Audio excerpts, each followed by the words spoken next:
Welcome to my channel, or welcome back to my channel. My name is Stephanie. I'm Long Island's eating disorder specialist, and I post on this channel all about eating disorders, body image issues, and general mental health. So if any of that is something that you could think could be interesting or helpful, please click the subscribe button down below. And of course, if you enjoy this video at the end, please give it a thumbs up.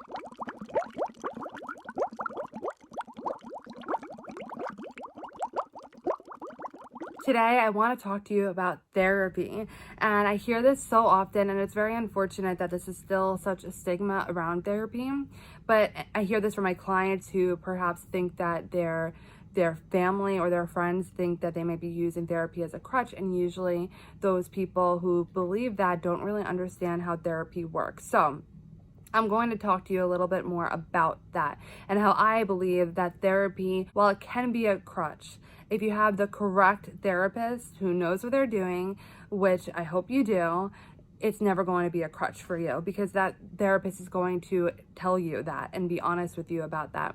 So let me get a little bit more into that. I'm going to walk you through my thoughts on this. One of the things when I am seeing a client is usually I start out, if I'm seeing a person with an eating disorder, I tell them, listen, I am a therapist first and foremost, and my training isn't just in eating disorders. I actually work with more than just eating disorders.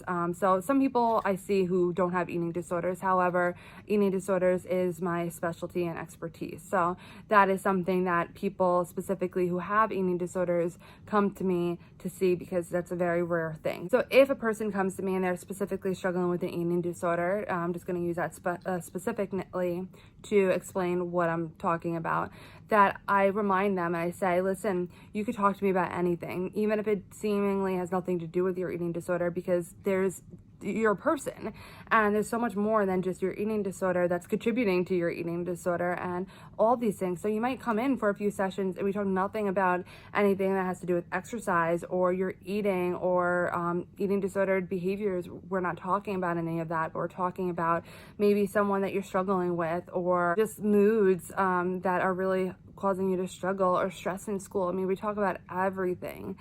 And the thing is that therapy becomes a crutch when it's something that keeps you stuck. However, again, as I said before, if a therapist is a good therapist, they're going to let you know, like, listen, I don't know if this is working for you anymore, because it seems like we're just stuck here and we're not really moving forward.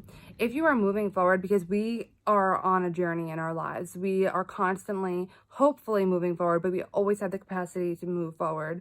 We're never hitting the top, because if we were, we'd be God, and none of us will ever be that. So we are always able to improve in our lives. So when I talk about that, I remind them that, listen, we might get through your eating disorder, and we will get through your eating disorder. However, that doesn't mean that all of a sudden I'm going to say bye, like there's no more need for therapy. And maybe that is the case. Maybe we say, okay, then maybe this is it, and we're going to tie things up. And I say this at the end when we terminate sessions because of their recovery. I remind them, like, hey, my door is always open, and that doesn't mean that you have to be struggling or relapsing in your eating disorder again.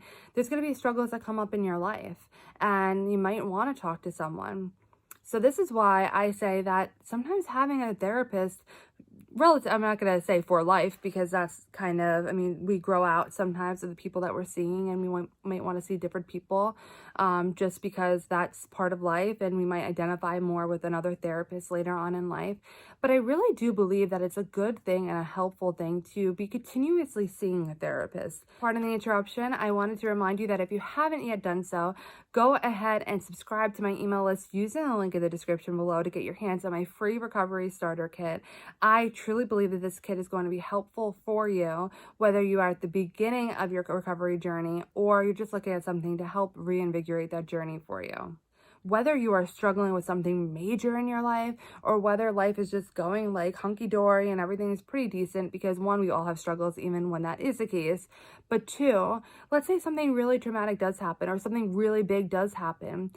a lot of people don't want to take that time to start therapy, because the problem is that, I'm not saying you shouldn't if you aren't seeing a therapist and right now something big is happening for you. I would start it immediately. It's the best day was yesterday, but the next best day is today.